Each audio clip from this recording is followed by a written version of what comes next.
Hello, everyone.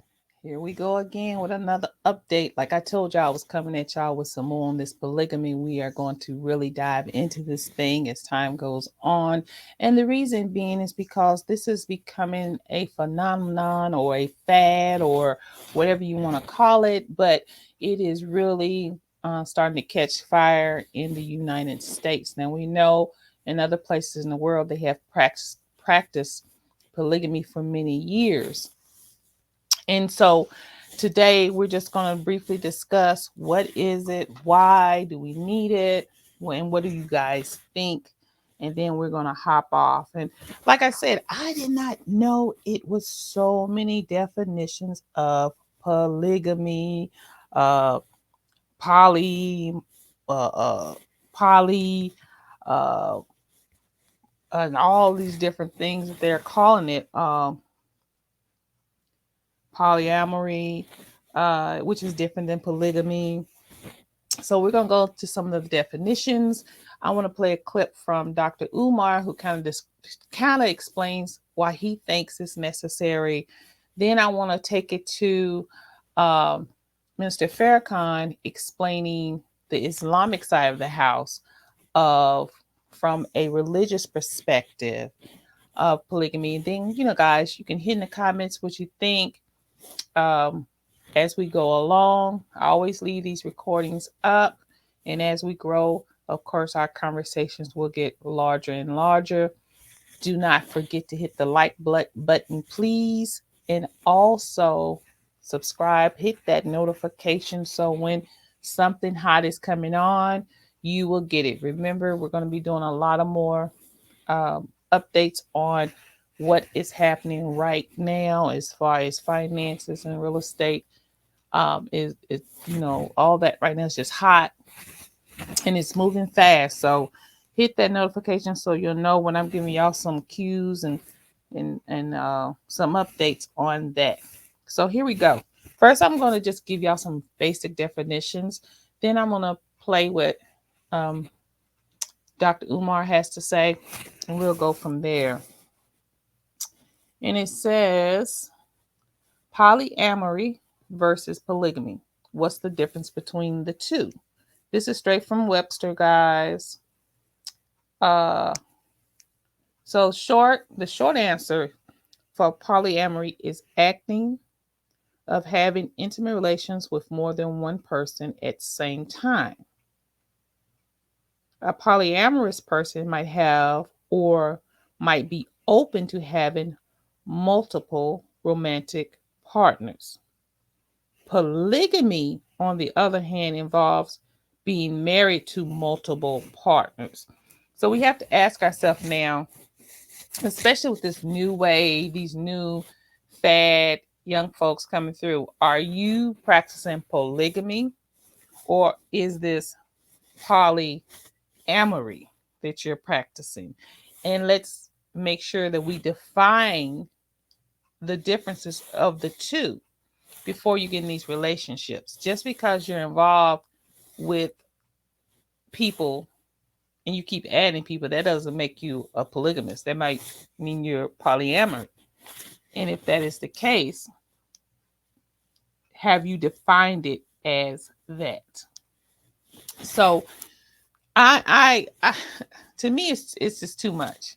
Um, you know, and I know we can get into the argument that hey, people cheat anyways. This way, at least I know about the cheating.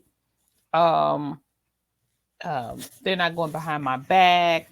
I mean, but come on, guys, is that really a good reason to allow someone else into your relationship? You have to ask yourself, would you put up with it? Put in the comments, put a one if you would get involved in a poly situation, and a two if you would not. Let's see what you say. I'm going to put this clip up of Dr. Umar and what he says. I'm going to skip through it, and we just kind of take from that uh, some of what we think is relevant. And as my daddy can say, chew up the meat and throw out the bones, right? All right, guys, let's see what Dr. Umar says. scarce because of the war against black men. So the black woman's concern that she might not find a mate, it is a very legitimate concern that can't be ignored. But I think that we could help control that concern to some extent if we were to organize marriage and if we were to organize dating in the community. That doesn't mean get involved in everybody's business, but we do need some structure that will allow women an opportunity to date without being taken advantage of, and will allow men an opportunity to date without having their characters assassinated if they don't decide to stay with that woman. So there needs to be some sort of protocol in place. I think it begins with the elders. I think that all Now, I want to stop right here. One thing that he said, I do believe that there needs to be some structure or some type of, uh, not necessarily organized, but some type of structure that helps uh, people, especially young people, date. Because I think everything is too open and they get too caught up in too much mess and find themselves in terrible predicaments because there was no boundary set for the young people. And even some of our older ones, we need to start setting better boundaries and parameters for our dating if we're going to date. Now, as far as the ratio of men and women, yes, we do know because of, especially in the Black community, the ratio of women is much more higher than men. However, all men are not marriage material, and neither are all of the women. So we have to look at some other aspects as well, not just the ratios of this. And also, if I agree with him on the dating situation, not that if a man decides he don't want to date no more, he can do it without having any repercussions. No. Um, but I do agree with the fact that if we have more structure in our dating, more, yeah, I believe we have more of those parameters set up of what dating is, and that's not including intimacy because that's not dating. We might start to alleviate some of this problem of so many Black women raising children by themselves. And I know that's where he's going with this. So let's keep going and see what he says. all brothers and sisters should go through a mandatory training program, socialization system that prepares them for marriage. You just don't wake up and say, I want to get married, even though marriage is natural. Just like you don't just wake up and say, I want to have a baby. You need to learn how to take care of a child, you know. Now, I know a lot of people may not agree with this, but you know what? I agree with him 100% on that. You need to be prepared for marriage as well as be prepared or at least have some understanding of what it means to become a parent. I think if we had more of that taught, we may have less unwanted pregnancies and less children in the system, and less single parent homes. So I think that should be something that should be put in our society as a whole, not just in the Black community, but as a whole. So I think we need systems in place that are not there. But we suffer from radical individualism. We do not see ourselves as part of a community or a culture. We see ourselves as a plethora of individual nations. Every black person is their own sovereign nation. They're not interested in linking up with another black person. We believe in this concept of privacy that I think is debilitating the black community because we don't discuss the issues that need to be discussed because everyone wants to stay so private, even though everyone's dealing with the same types of situations. I think that a lot of this can be alleviated. I think that black men have to be held more accountable for their dating behavior with black women, but I think black women have to be held accountable as well.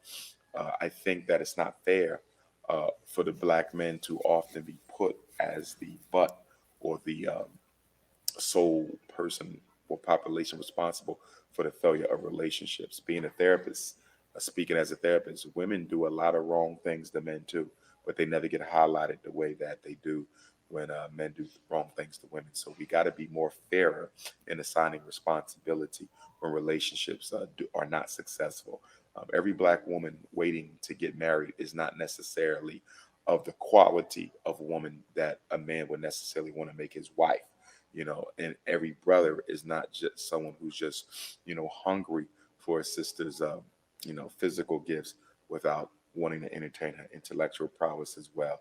So we got to bring balance to the conversation, but again, structure. Bottom line is you got more men than women. Excuse me, you have more women than men. Something has to be done about that. I don't think everyone needs to be polygamous. No woman wants to share her husband. But if you look at our situation, to not have a conversation, a serious and responsible conversation about polygamy without enough men to go around, then you're going to constantly see the withering away of black sisterhood. When I look around at black women, Okay. So, you know, it's always, well, let me back up. First of all, I agree the fact that we as a society need to have more mature conversations just about relationships, period.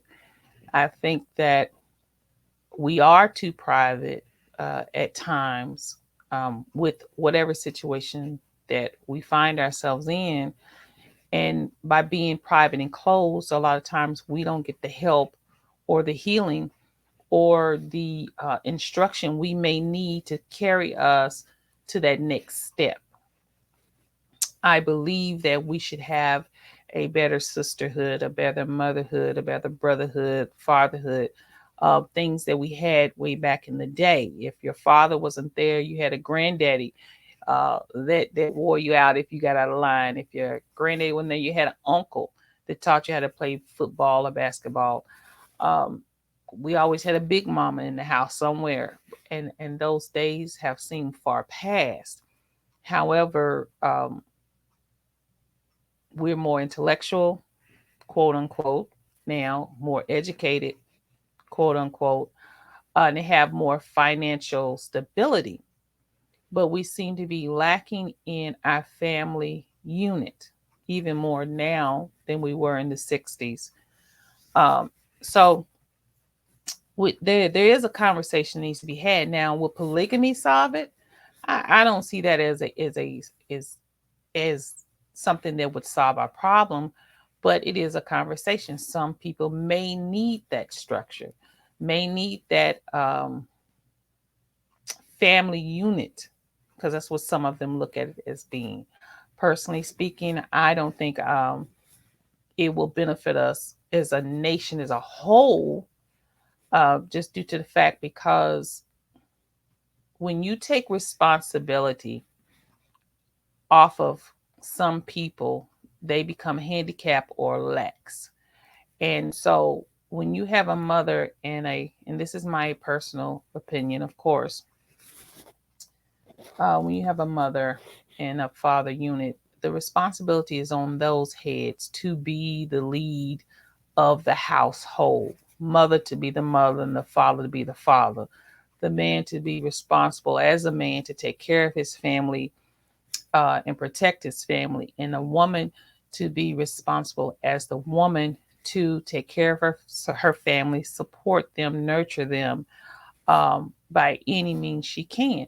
So I think that those two dynamics are important and not to be diluted in any way. That's just my personal opinion. Now, of course, we're using all these clips as educational um,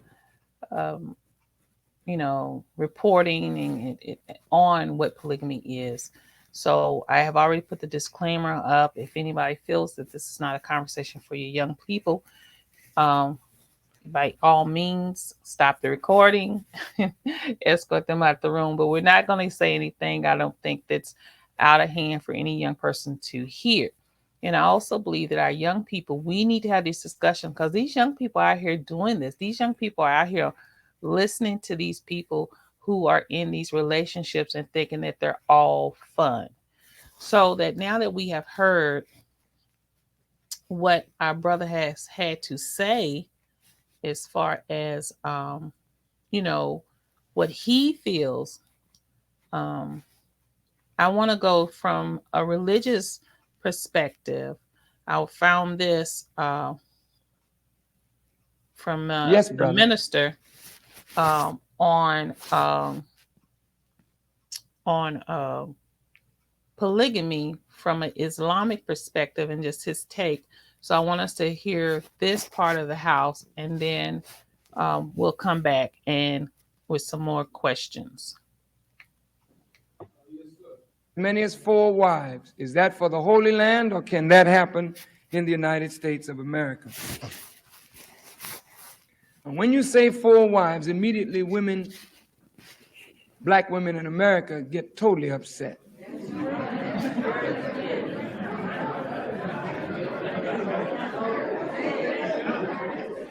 I don't have to say any more, right?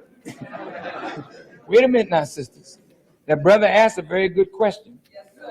And I think we have an obligation to answer it properly. I'm going to answer it very quickly. Polygamy in Islam is not the rule. Polygamy in Islam is the exception. Now, my brother, when we understand why polygamy was introduced, then we understand the Quran's teachings. Allah says in the Quran,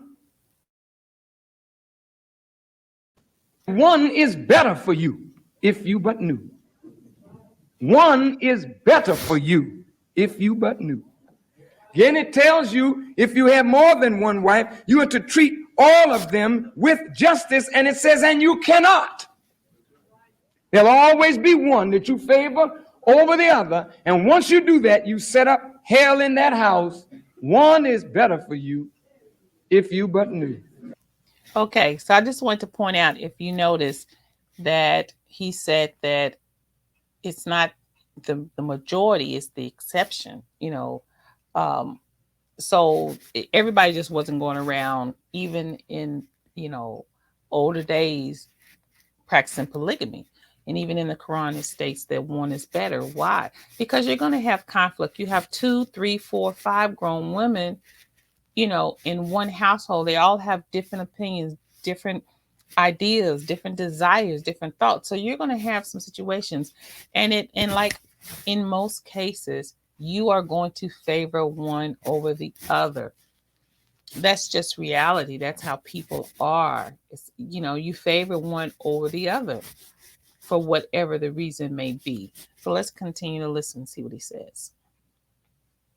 Now look,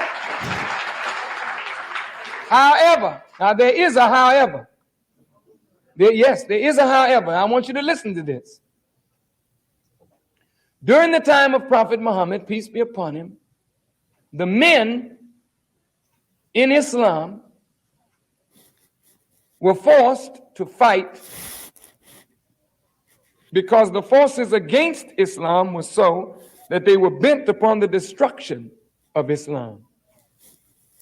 So after several wars, many of the males in the ranks of the Muslims were decimated. Their ranks were decimated. You had women with children who were like widowers. You had a preponderance of females, a shortage of males. Now you have a social condition that could lead to 2 things, because all of us have a biological need. Those social conditions, when you have a preponderance of women and a small population of men, there's not enough men for the women. This puts the women in severe competition with each other for the men, and it leads to prostitution and homosexual behavior. Prostitution is a scourge on society. Now, as you can see, 2 things that Dr. Umar has said and Mr. Farrakhan has said is the fact that when there is a shortage of men, that the women are in competition. That stands to reason, because, no one wants to be alone per se. Most people want to be with someone. Most people want to be loved. But then again, you still have to ask yourself, is being uh being polygamous the way you want to go? Is that where you see your destiny, you see your growth, you see your family's growth, your children's growth? And how is that going to look in 10, 20, 30 years? How is that going to look when you're 60 and you're 70? Because we do know that polygamy is illegal in most countries. And if you are married to someone who has two or three wives, the first wife is the legal wife, and she will inherit everything that that husband has done, his social security, all of that. Even if he does a life insurance policy to you, she still has certain rights to that. So you have to ask yourself, is that somewhere you want to be? Is that a situation you want to be in? That battle. So it's a lot more to this polygamy thing than just, oh, it's a group of us having fun and building a house. It's so much more. And I'm sure people know it's more than that. And I'm not making light of it, but I just want to make sure that our young people are thinking when they're talking about getting these multifaceted type relationships. Is it beneficial to you? And I'm going to skip up. Let's see. Okay, let's go here. See what he says. Now, when you talk about polygamy in these terms, see, people don't want that because they want to go out and get the foxes and have a harem full of young ladies. You understand what I mean? That's not the way that's supposed to go. Now, if it's, you understand what I'm talking about. You're trying to give balance to a society that has lost its balance. Any way you do it is hard. Because the woman who wants to be the exclusive object of her husband's love, she now has to share him. Well, most of you are sharing him anyway, but you don't know it, probably.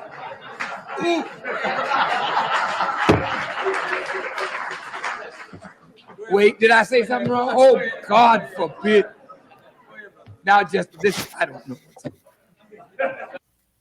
Okay, so Minister kind of made fun in light of that, saying that most of you probably share them and don't know it. Hey, it could be true. However, I'm on the premise of what my mother used to say: you might take a little bit of my honey, but you're not taking my money, right? So, anyways, that's just a little joke. But on a serious note, guys, we really need to think about this thing that we call in, you know, multifaceted families, polygamy, and those type of things. We need to understand the difference between them. We need to understand the the do's and the don'ts of it. We need to understand that there is a emotional part, a physical part, and a spiritual part that you are dealing with. And you have to realize you are dealing with all of these people in this one family setting or this one unit. And you have to ask yourself, how is this thing really going to play out? Because, like I said before, when each person or each wife, in some cases, what men do not want to hear, if there's more than one husband, that's a whole nother ball game. But each person is supposed to have a certain or specific job and duty in that family that they are supposed to carry out. But what happens if that one person is not doing their job? Because most people don't do exactly what they're supposed to do. It's just like at your job, there's always that lax person that you wind up doing their work for. So can you imagine if that was in your household and you were having to do that every day, taking up for someone? That's kind of things that we need to talk about and we need to share with our young people. So, like I said before, guys, we're going to keep on this thing. I'm always just going to come. I'm trying not to do it too long. Just some tidbits for you until we get into a big discussion about it. And I hope I'm gonna have a panel of some women that we can really talk about it and how they feel about it, and what in these day and times do they see it necessary. Is it really necessary for us to have these type of relationships? And if so, are they beneficial? Can they be beneficial to us? I don't know, guys. I'm I can't say that personally speaking, I don't think they are because we have too many issues in other areas. I don't think they are. Not here, not in this day and time, especially not in this country that we live in. We have too many issues. That's my personal opinion. But someone else may have a different opinion and experience different things. So let's talk about it, guys. Hey, um, I'll be coming back at you guys with some more information. Please, please, please hit that like button, that notification. Please share with your friends. I always got good stuff on the channel. Like I said, we're building this channel up from the Facebook. So I'm asking all my friends to come over from there and to subscribe. All right, guys. Like I said, I'll be at you again. And this is just basically is there a need for uh, this poly issue? Is there a need for it? Ask yourself, guys. And like I said before, please, please, whatever y'all do, subscribe, hit that notification, hit that like button.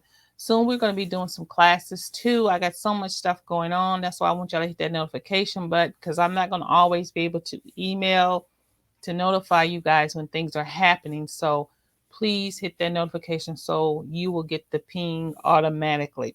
All right, guys, have a good one. Love you as always. And like I always say, don't pick up no wooden nickels. Talk to y'all later. Have a good one.